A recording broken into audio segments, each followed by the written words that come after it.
51-годишниот Муамет Реджеповски од Штип тврди дека на 13 јуни 2023 година при контрола на неговото нерегистрирано возило на улицата во близина кај супермаркетот Туж во Штип бил тепан од полициски службеници. Реджеповски вели дека при контролата не давал отпор. Нисам ги цувал, ни па пијан беше. Алкохол не се потребил.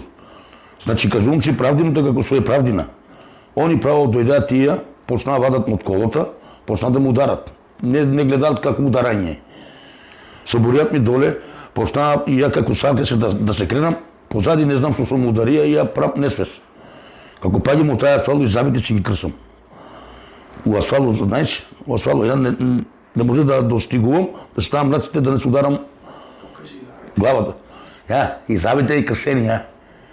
Од ние, ама зашто? Да ги чувам, да ги вредам. Земаате колата односатното, од тамо ме земат до станица, секој тек му дарија. Додека бил на распит 24 часа во полициска станица, дошла медицинска помош, му дале некоја нега и тој не може да објасни што, каде што видно уплашени им кажале да го пуштат, да не се случи најлошото во полициска станица. По излегувањето од полициска станица му се нарушува здравствената состојба и неговото семејство го носи во клиничка болница Штип. 2 дена бил хоспитализиран во Штипската клиничка болница со повеќе телесни тешки повреди, скршеница на деветото ребро. Пред 2 години неговиот адвокат Емил Нетков има поднесено кривична пријава за малтретирање во вршење на служба против НН лица, униформирани полициски службеници во СВР Штип.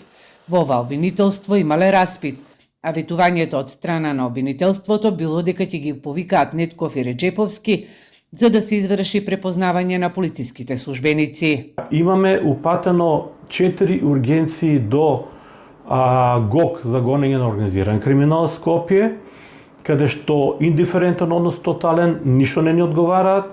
Имам пушено до Јавната обвинителна република Северна Македонија како ургенција да види што е состојбата со овој предмет, бидејќи не се работи веќе 2 години и му иде период на застареност, за да потоа, кога изгубивме сета надеж низ правните регулативи, се обративме писмено и до Народниот правобранител со 2 наши дописа, каде што истиот ги пропрати до надлежното јавно обвинителство за гонење на организиран криминал и корупција. Нетко вели дека едниот одговор што Народниот правобранител го добил дека во тој период ОЈО ГОК биле на одмор.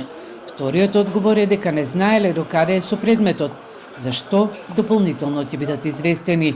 Телма се обрати до обвинителството за гонење на организиран криминал и корупција Скопје, од каде што усно не информираа дека се истражува што се случило со овој предмет, зашто дополнително и писмено ќе бидеме информирани.